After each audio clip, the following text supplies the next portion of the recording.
Big Mo, thanks very much. Those of you that were with us for the undercard press conference, thanks for staying with us. Those of you that are just joining us, welcome to Manchester.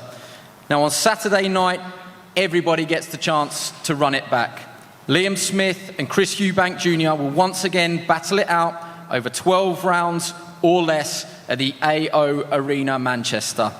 Same venue, same opponents, but yet still so many unanswered questions. Liam Smith told us exactly what he was going to do, and he did it. Chris Eubank Jr. finds himself in a situation that he's never been in before, with arguably more pressure than he's ever felt before in his professional career. Will it be round 5 and everybody picks up where we left off, or is this a fresh start? But the big question, will it be repeat or will it be revenge? Go straight to the fighters, and I'll come to Chris Eubank Jr. first. Chris, welcome. I'm sure you've got plenty to say.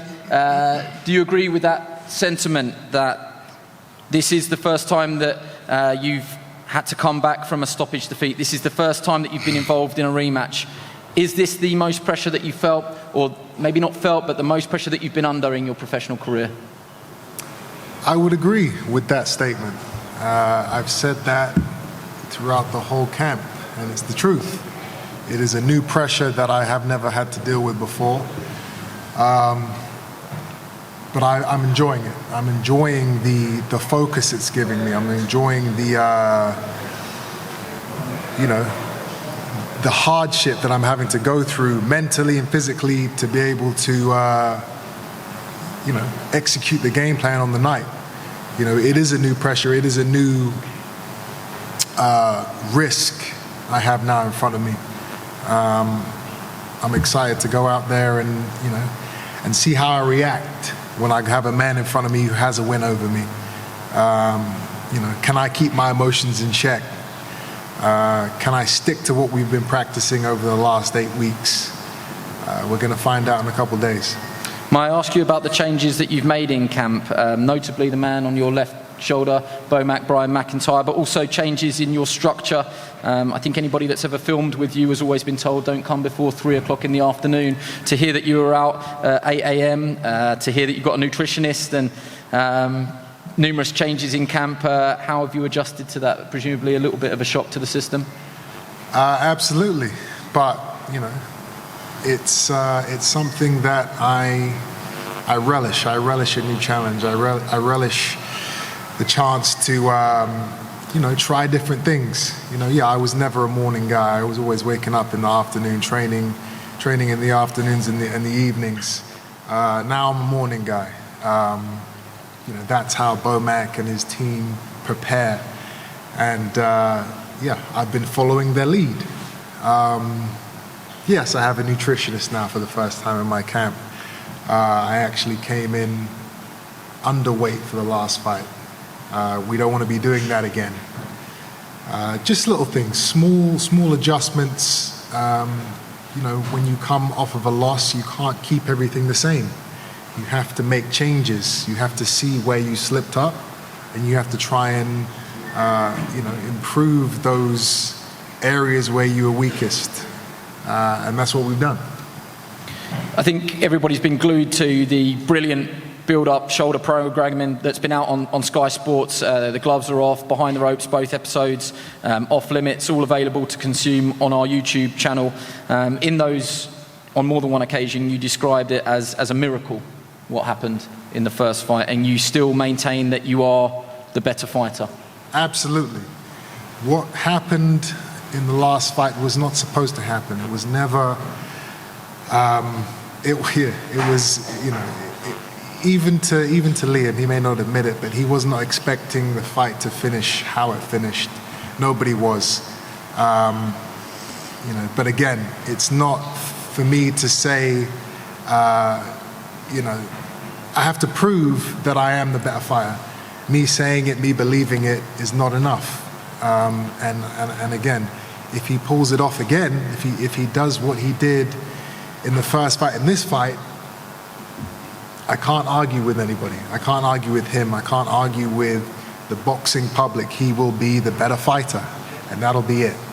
But as of right now, I know I'm the better fighter, and I'm going to go out there and prove it on Saturday night. Liam, I'll come straight to you. He said it was not supposed to happen, and you heard him just say it there, whether or not you would admit it or not, that he thinks it was a miracle. Which one was the miracle? That's the question. Which one's the miracle, Chris? What shot was the miracle? What shot was the miracle? The miracle was you walking away with a win over me. What shot was the miracle? Just answer the question. We're all listening, we're all talking. What shot was the miracle? I'll answer whatever questions I feel like answering. You shouldn't have won the fight. You answer whatever question suits you. And I'm going to rectify that in a few days' time. You answer what question suits you. Let me ask you, Liam, you heard what Chris had to say there about the changes, but a quote that I picked out that you said the biggest difference between you and your opponent is that you're still able to retain information, still learn, still listen, that you believe that regardless of who's telling him, be it Roy Jones or on this occasion Brian Bomac McIntyre, that it doesn't stick. Yeah, 100%, and you know, Brian and the rest of the team over there will be prepared for the backlash again, because he'll blame you once he loses this time round. He's just gone round the houses, everybody, nutrition, you come in with light, you blame everyone else bar Chris. Eubank got it wrong. You made too many mistakes. You made the mistakes. Roy didn't make the mistakes. Bomac's not going to make the mistake this time. You make the mistakes. Just take it on the chin yourself. You lost the fight because you got nailed. And the miracle was just how easy it was. I said, I touched you. The fight never even got going. I touched you, and you know, what did you say, Chris? You've never been hit. I hit you. You've never been dropped. I dropped you. And you've never done that chicken dance. I made you do that as well. I've never said I've never been hurt. You did. They were your words. Chicken dance was your word. You can't not be hurt in the sport of boxing. I've been doing this my whole life. Chris, it got played over the episodes, mate. It was your voice, not mine. It got played over the episodes. You've never been down. You've never been hit. I have never been down. But of course you have now, and I done it to you. Of course I've been hurt. This is the boxing. And you've never done the chicken dance, and you've done that last time out too. You get hurt. But the fact of the matter is, it's actually all irrelevant. What was said, what was done, it's not going to change anything now. You say this when you've got nothing to say, Chris, but we're here, we're at a press conference with a bunch of public and a bunch of media who are asking these questions. I can talk all day, my friend. That's very well documented. But again, what was said, what was done previously, I'm not even focused on. I don't care. All I care about is the preparation I've had, which has been excellent, and the performance I'm going to have on Saturday night, which is going to be exquisite, supernatural. It's going to be a beautiful artistic display of savage boxing, and I cannot wait. I said the exact same thing to you last time. You said all this shite. Good luck, Chris. Because that's all you said last time. The same type of words. You'll be on the receiving end of a beautiful display of boxing. You said this last time, Chris. Like we're on repeat again. Yeah. It's like we're here, the same old stuff. You said all this last time, and then you make the excuses. Are you enjoying the fact that you get to say to everybody, notably Chris? I don't need to say it. It said it for itself. You know, Andy, you've done all the work. Whoever done the promos put out what I needed to say. You know, everything. The voiceovers. I've never done the chicken dance while Chris is doing the chicken dance. You know, I've never been dropped as he gets dropped. They were all. It was Chris's voiceover. It was Chris. The words come from Chris's mouth, not mine. I was not saying he's never been hit or he's never been dropped. It was Chris's voiceover on the program. So, you know, whoever put that together, great, because I don't need to say much about that. That spoke for itself. But the fact that you get to tell everybody I told you so, how does that feel? That was the great point of winning the way I won, because it was all week. It was like Chris couldn't be hit, and I was like, never say never. And that's basically like I told you. I told every one of you, don't ever think anybody can't be here because they've got a good chin. I still do think he has got a good chin, but he got it looking at the floor, and he went. And again, the same will happen to him again. If he makes the same mistakes, I'll punish him for them, and he knows that. Before we go to the trainers, Chris, you've mentioned, you know, you like it when it gets to a dog fight, and I know Bomac is very much a great motivator in instilling the dog in his fighters. It was a boxing match at times in the first fight. Do you believe that there will be a point in this fight where we will get that chaos breakout in centre ring? It's very likely. it's very likely that at some point the leather starts flying on both sides. But we have a game plan. We have a strategy. I'm not going to give it away. I'm not going to say how I'm going to approach the fight. But I'm comfortable. I'm confident in what we are going to do to combat Liam Smith. Eubank, I'm going to come to you. Welcome.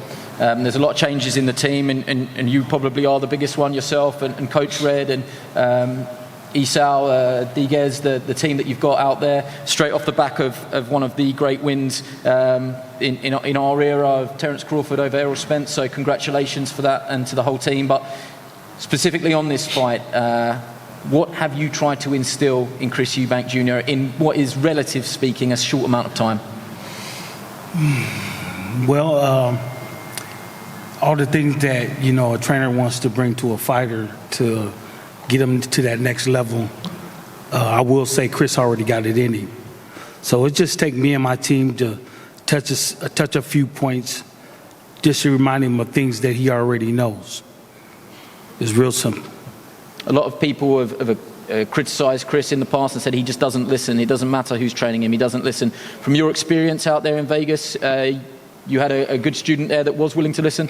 I always tell everybody when they ask me that question is Chris is a sponge. He soaks it up. He go out there and execute. Again, he already knows what he needs to do. He just needs somebody in his corner, a good team around him, just reminding him of the small, simple things. You two are veterans, throwaway question, you're not going to answer it, but if you could tell us one thing that you guys can do different from the first fight, what would it be? Just correct our mistakes. You're confident that you've got the winner sitting next to you there? Hey, it's still that from the day one that we started talking. Let's correct our mistakes. Just one along, Ronnie Davies. Ronnie, great to have you here. There's a lot of changes, but there is a constant here in yourself. What have you been talking to Chris about in terms of the wisdom that you've had over your years that you can impart on him now that he's facing this first time that he's coming back from a defeat like this? I'll just say the other things to him. He knows where he went wrong. He's got a really good team around him. I'm really pleased for him. I've followed him on YouTube, his career, his fighters. So he's with the right people, and I'm pleased for that. Whatever he wants, whatever's best for him, I'm there. I've always been there for him from the day he was born, right through. I've been with him right through his career. I'm proud that I'm still with him, and I feel privileged I'm in the corner of these boys. And that's it. That's all I can say, really. And he will beat Smith. No disrespect. Liam, I think he's a great fighter, Liam Smith, and not to be underestimated one bit. That's all I've got to say, really. Have you two had the conversation, Eubank, Chris, about the towel incident? It was very clear from the first press conference announcing the rematch that he wouldn't be inviting Roy Jones Jr. to bring a towel. Have you had that conversation with Eubank? It wasn't a conversation. I just told him. It was a one-way conversation. I just told him, listen, keep those towels out of the corner. And Eubank said, yeah, listen, if we got to go out on our shield, we're going to go out on our shield. That's how we play it. We're not going to do any of that, looking for the easy way out. If it gets rough, if it gets hairy, we're there for the long haul. We're going to get through it. But yeah, I think if there's ever going to be a towel involved in this fight, it's definitely coming from the other corner, not So mine. you're not bringing a towel? No. Eubank, are you bringing a towel? You already told you no, so you ain't got to ask me. Well, you've already just lost every respect you've got for yourself. Then Chris is telling you not to bring a towel. Your job's to be the best for your fighter. So if he's telling you not to bring a towel, then he's already the boss of you as well, isn't he? I'm sorry, man. Same old. Yeah, he doesn't understand the accent, but basically, you're not going to get under his skin. The guy's What's going to be veteran. funny though? Imagine he throws the towel in again after all this situation with the towel. I've had the situation once There's before. no towels. Even Imagine if the brow he throws the gets towel sweaty, the towels are not coming in the corner. Don't worry about that. You're going to have to work for this one. You're not getting the referee helping you. When you're doing I will that say, chicken can I- dance again, can I the say towel will something? come in. When Can you're I doing say the chicken dance, the towel comes in. Yeah, go ahead. Yeah, we'll try I not will to say speak over this, each other. y'all. And I mean this, man. Man, Chris is a different fighter. he's a different fighter. I done seen some shit from him in the last 4 weeks. And everybody talk all this negative shit about him, about how he this and how he that, he's selfish and all this. This is one of the most intelligent, spongy fighters that I know. And he does what he's asked of. And so it's baffled me to sit here in front of this crowd. And Liam, no disrespect to you, young fella. You're a great fighter. But for people to talk trash about Chris because he got that loss and the way he lost, it doesn't do anything. The more y'all heckle and the more you talk shit, that don't do nothing but light the fire underneath his ass. I promise you. Bomac, I respect you too, by the way, Yeah, what you've done with Seconds. I mean, all the trash talking, that's good and it's fine for the TV. But we got a couple nights to go, man. Then we're going to find out.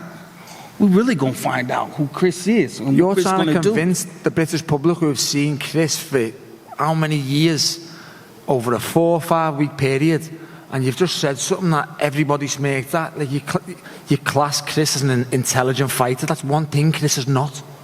I'm definitely a lot more intelligent than you, my friend. Chris. Let's not talk about let's just intelligence. results speak for themselves. So I'll be quiet. I'm talking to Brian in a minute.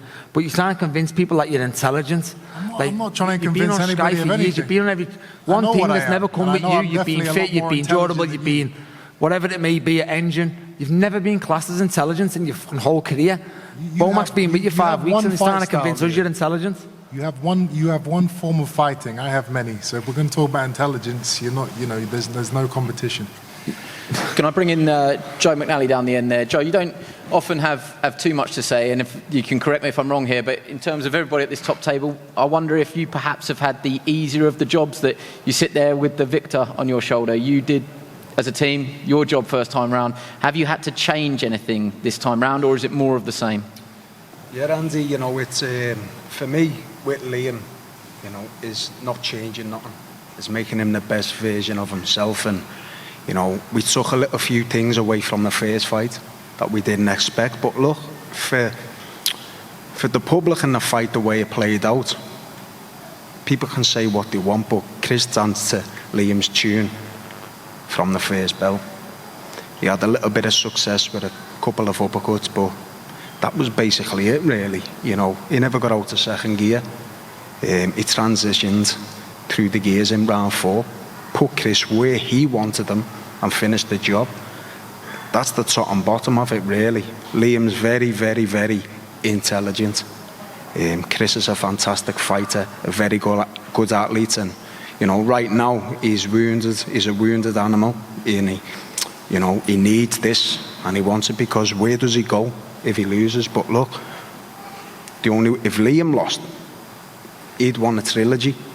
But I know this man next to me, it sits in the hotel in 30 minutes and say, if I lose to this fella, I'm jibbing it.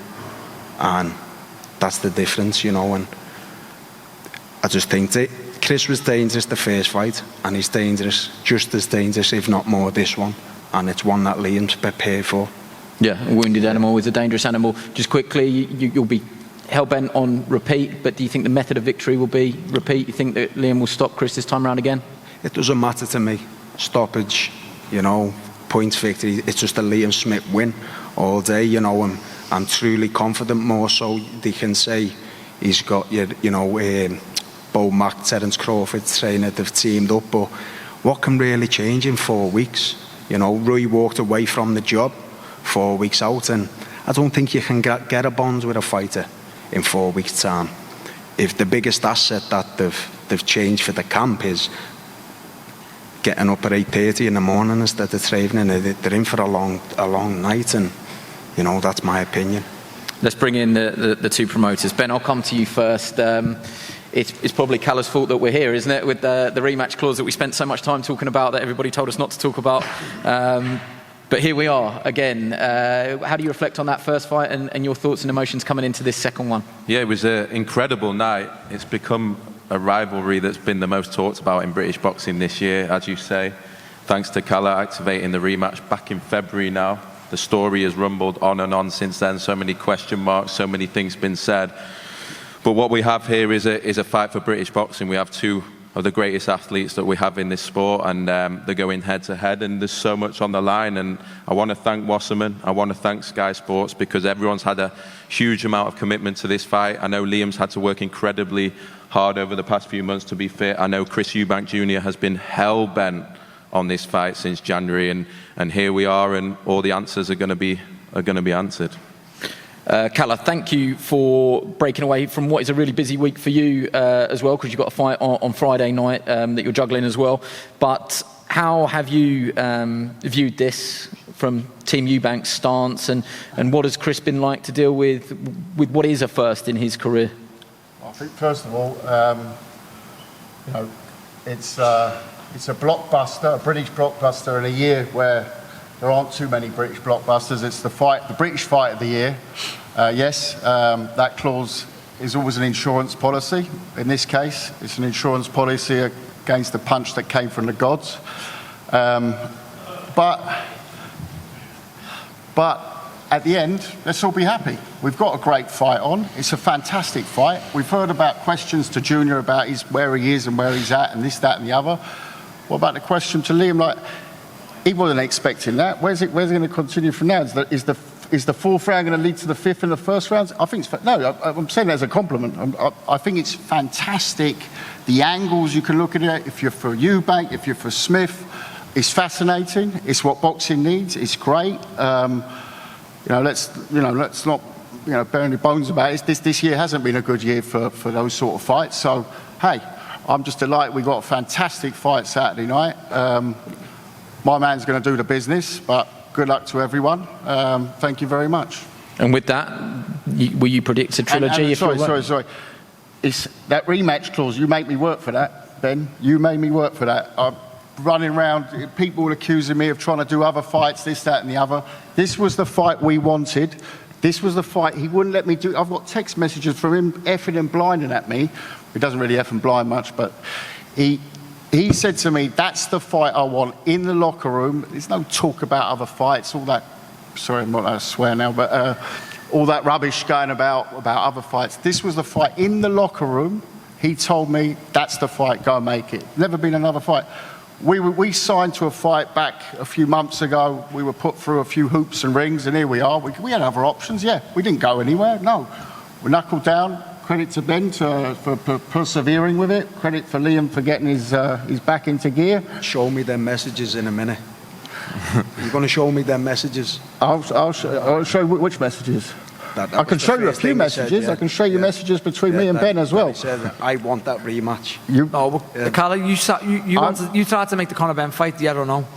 Absolutely not. So how am I going to make a fight with an unlicensed fighter? Fight? Absolutely not. Absolutely not. In front of all these people. Absolutely not. No, not for a second. Not it doesn't matter. That's it. It's irrelevant. But just no.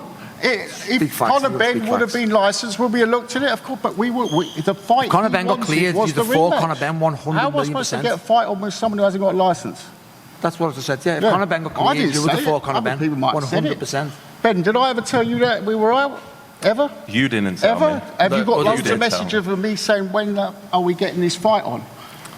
Look, we moved the date 4 times. 4 times. We're here now, exactly. It's all good. We've got a great fight Saturday night. Tune in and watch it. Let me just ask this then. So what does that say about Chris Eubank Jr.'s character?